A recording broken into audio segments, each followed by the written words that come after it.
I'd like to talk to you this morning about our relationship with wealth. Whether we are rich or poor, we all have to sort through our relationship with wealth. And that relationship is often unhealthy. For instance, in this epistle, James warned us about the corrupting power of wealth in a church. Within the church community, wealth can corrupt us, where wealthy congregants were treated far more favorably than poorer congregants. This is one way in which an unhealthy relationship with wealth manifests itself, when it results in favoritism towards those who are well off. At other times, an unhealthy relationship with wealth shows itself in envy. When we are poor, we tend to envy wealth. We come to believe money will solve all our problems, but it's not true. Money will not solve all your problems. Access to vast sums of money may clear a few of your debts, but more often than not, great wealth creates problems rather than solves them. The rapper Notorious B.I.G. was right. The more money we come across, the more problems we see. Little do we realize, should our wealth envy get its way, we have in the process endangered our own souls. But perhaps the biggest way in which a dysfunctional relationship with wealth shows itself is in our resentment towards those who are wealthy. One of our dysfunctions towards wealth shows itself when we are resentful towards those who do have wealth. And perhaps you know this from experience. You've worked an honest job with integrity on minimum wage for many years, only to see your boss upgrade their Porsche every single year without fail. And you resent them for this. You resent that kind of wealth.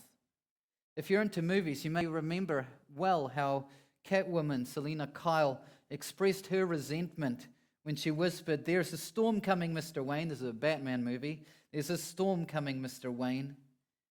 You and your friends better batten down the hatches, because when it hits, you're all going to wonder how you ever thought you could live so large and leave so little for the rest of us." It's resentment speaking there. Resentment like this reveals we have formed a dysfunctional relationship with wealth. So through these avenues of favoritism and envy and resentment towards wealthy people, we show how easily it is to form a poor relationship with money. But the potential for forming a toxic relationship with money is not just a problem facing the poor. It's not just a problem among the poor. Those with very large financial resources are also given to an unhealthy and dysfunctional relationship with wealth. According to this passage, they are particularly prone to become abusive and exploitive when amassing wealth. The very wealthy become dysfunctional towards wealth when they become abusive and exploitive when they amass their wealth. And without a doubt, the majority of this passage is directed at the very wealthy, who build their empires on the backs of exploitation. And as such, this passage is a very strong rebuke and a desperate call to renew a relationship with wealth in a properly Christian way. But for starters, we do need to clear the air just a little bit. It is sometimes said that money is the root of all evil. Right? Money is the root of all evil. It's an unstated assumption, even amongst Christians, that money is inherently evil. There's no way for money to be ever used for anything good. It is always evil. But that's not true at all. What the Bible actually says is that the love of money is at the root of all kinds of evil. It's the love of money. It's not money itself, it's the love of money that is at the root of all kinds of evil. It is through this craving to love money, that some have wandered away from the faith and pierced themselves with many pangs. So money itself is not the problem. The problem is in how we relate to money. Money is not the problem. The problem is how we relate toward money. And we often relate to it poorly. I do. I often relate to money poorly. We often relate to it destructively. And the very wealthy are not immune from a highly destructive relationship with money. In verses 2 to 3, James says, "Come now, you rich, weep and howl for the miseries that are coming upon you. Your riches have rotted and your garments are moth-eaten. Your gold and silver have corroded, and their corrosion will be evidence against you and will eat your flesh like fire." It's confronting reading. Maybe you hoped for a softer passage this morning. It is confronting. It also picks up on language that's commonly found amongst the Old Testament prophets who were bringing charges against those who had become morally bankrupt. Right? It's the kind of... James is picking up on language of the Old Testament prophets bringing a charge. There's a moral bankruptcy taking place here, and it needs to be spoken about. And this is perhaps why this confrontation from James is so very timely. Intervention is needed. Those who form a destructive relationship with wealth have become morally bankrupt. This is one of James's purposes, after all. This is why he uses the strong language, to confront immorality of wealth gained through exploitation. It is immoral to gain wealth through exploitation, and James is here to confront it. But his strong language always also serves as a warning toward the poor. We like to ride the rich with this language, but it's also a warning to those who are poor. When we're poor, we're tempted to gain our own pile of money through the exploitation of others. We're prone to do the very same thing that we are criticizing the very rich for. And it's for this that James is holding up this warning sign. It's for this reason that James is bringing this confrontation to both rich and to the poor. James is holding up a theological warning sign at the top of the cliff. He's saying, if you speed ahead in your unhealthy pursuit of wealth, whether you're rich or poor, if you are going to proceed this way with life, to have this dogged determination, exploitation and abuse, whatever it takes to get wealthy, if you go over this edge, you may not find you may not like what you find down there. You may not like what's at the bottom of that cliff. As James said it so vividly, weep and howl. These are those who have run over the cliff and ignored the warning. Weep and howl for the miseries that are coming upon you. Ill-gotten wealth will eat your flesh like fire. Again, this is not a condemnation of all wealth per se. As one minister said it, there is no sin in merely being rich. There is no sin in merely being rich. Where sin exists among the rich, it arises from the manner in which the wealth is acquired, the spirit which it tends to engender in the heart, and the way in which it is used. So the passage is not condemning all wealth. However, James does have very, very strong words for those who acquire wealth through exploitation, and wealth that is spent in selfish superabundance of material excess. James has a strong word for those who want to exploit their way towards wealth, and he has a strong word to say to those who spend their wealth in a superabundance of selfish material excess. Look at verses 2 to 3 more closely. James says, "Your riches have rotted, and your garments are moth-eaten. Your gold and silver have corroded." You know, given that the people that James originally wrote to lived in a time of basic subsistence, they were etching out a living day to day. And there was not a big savings in the bank accounts. It was just day to day grinding out an existence. And given that that's the reality, it's hard not to see a superabundance of material excess being critiqued here. Those who exploited their way toward riches had so much stuff that rot had set in through neglect. They had so much stuff they didn't even realize that some of it was rotting away. Their exceedingly large wardrobes were deteriorating through disuse. So many clothes, you don't even notice the ones that are starting to fall apart.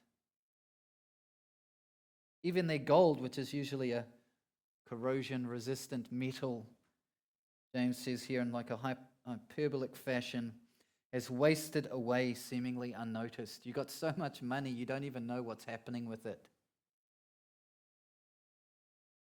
And all of this builds a picture of unjustifiable excess,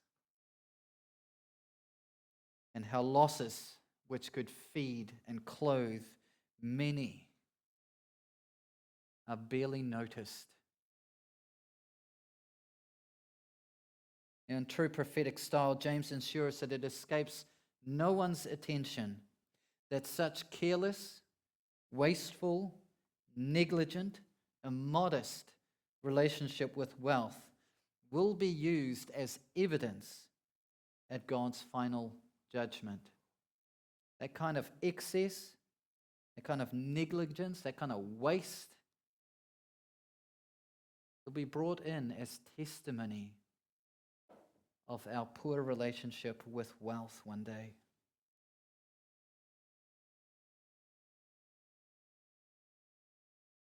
But it's not just that an unhealthy relationship with wealth leads to this kind of material excess. It's not just when we have so much money that we don't know what to do with it, that we just do whatever we want.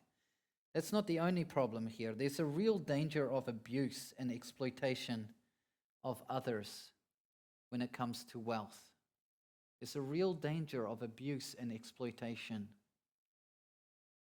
In verses 3 to 4, James singles out this danger. He says, "You have laid up treasure in the last days. Behold, the wages of the laborers who mowed your fields, which you kept back by fraud, are crying out against you." The picture here is one of exploitation, purposefully holding back fair and honest wages that are due.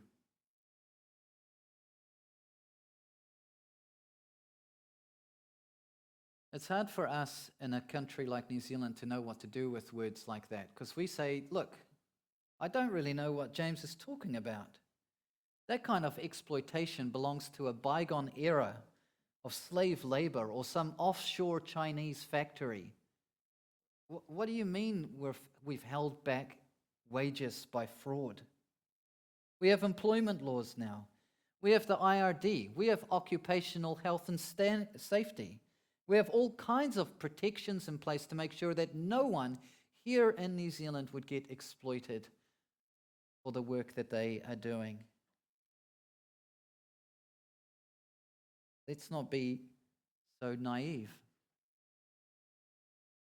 Just a few years ago, right here in Aotearoa, a man by the name of Joseph Matamata was sentenced to 11 years in jail for exactly this, for exploiting workers.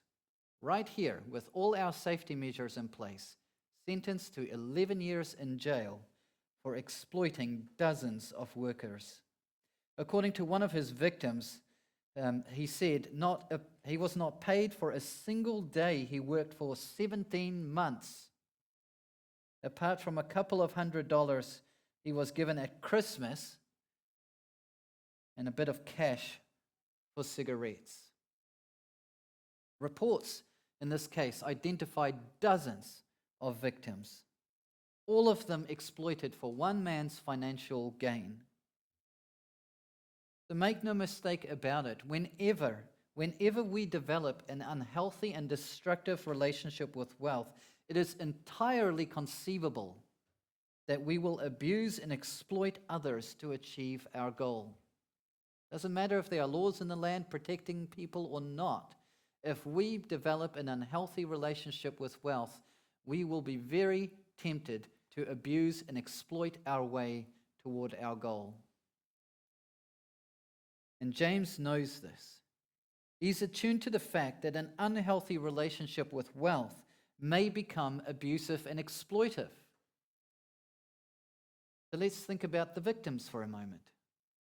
Let's just think about the victims in all of this. Victims of exploitation see not only the corrupting power of wealth, they also know the damage that such corrupting power does to them personally. They have known what it's like to be abused and exploited. They have known it personally. Moreover, for victims of exploitation, it is very hard for a victim to find relief or justice. As victims, I suppose one of our most basic impulses would be to seek revenge. It is to take those matters into our own hands. In this regard, we thank God for whatever legal recourse is available to victims in order to find justice. Right? Go to the employment court, dial 111, whatever it is you need to do if you have been illegally wronged. We thank God for protections that do exist. But sometimes, no matter how strongly we feel that urge to take matters into our hands are actually tied. We have nowhere to turn for help. A moment ago, I mentioned those exploited workers right here in New Zealand. One of the victims recalls he begged his employer to let him go. Begged him to let him go so that he could return to the islands, back to his family. And every time his employer responded with an angered no. Now, this victim was abused and disempowered. He was trapped. He felt that reaching out for help would do more harm than good. For victims trapped this way, James points to a piercing truth about God. For victims, there is a piercing truth about God that you need to know. Even though your exploitive employer has seemingly unfettered power over you, your cries for help have not gone unnoticed. Look here at verse 5 with me. The wages of the laborers who mowed your fields, which you kept back by fraud, are crying out against you. And the cries of the harvesters have reached the ears of the Lord of hosts. Now, there are encouragements here for those who have been exploited, and equally there is a terrifying warning for those doing the exploitation. There's an encouragement to those who have been exploited, and there is a terrifying warning for anyone doing the exploiting. Firstly, the encouragement. The verse states, "The cry of the exploited reached the ears of God." Take a careful note of that. It's not simply that God sees injustice, which he does. God sees injustice. He hears it. He hears the injustice. When we watch television, we have a habit of muting those inconvenient ads. So even though that we can see the screen and get a vague idea of what's actually happening on screen, we can't hear it. So it doesn't bother us. That's not true with God at all. God does not mute the injustices and the exploitations in the world. God does not put those things on mute. James tells us God hears every cry for help. God takes notice. Secondly, James tells one and all that the Lord who hears the miseries of the exploited is also the Lord of hosts. If we're new to the Bible or we're unfamiliar with these kinds of titles being taught in the Bible, that the title, the Lord of Hosts, doesn't sound very impressive to us. In English, it just doesn't sound amazing that the Lord would call himself the Lord of Hosts. It sounds like the kind of title that we would find in a catering business. But the phrase did not originate with us. It did not originate in English. It originates in Hebrew. And in Hebrew, this is a military title. It's not a hospitality title, it is a military title. And as a military title, it signifies, so to speak, that God is the commander of his army. The Americans have this title for their president, don't they? The commander-in-chief. He controls the armed forces. That comes close to this meaning. God is the supreme commander of his all-powerful, justice-enforcing army. That is the Lord of hosts. And understanding this as a victim of exploitation is very helpful for us to remember. God will exact justice. He will exact justice. And reading this as a perpetrator of exploitation, it is a most terrifying warning that all our unjust gains have not escaped the attention of God. God is not pleased with such exploitation, and the reckoning is coming. So both the victim and the victimizer must remember this. God ensures justice is seen to, either in this life or in eternity. One way or another, the Lord of hosts will exact justice. And this speaks to real life experience, doesn't it? A dysfunctional relationship with wealth frequently produces victims of exploitation. And James's warning here is very needful to our generation. It is very needful to our generation. Having demonstrated just a few more grotesque ways in which wealth corrupts the soul, James settles us back to the gospel. Let's turn our final thoughts there as we read verses 5 and 6. James says, "You have lived on the earth in luxury and in self-indulgence. You have fattened your hearts in the day of slaughter. You have condemned, you have murdered the righteous person. He does not resist you." It's this last sentence that I want us to focus on, because in it there is a very strong allusion to Jesus. He is bringing our thoughts back to Christ at the end of this.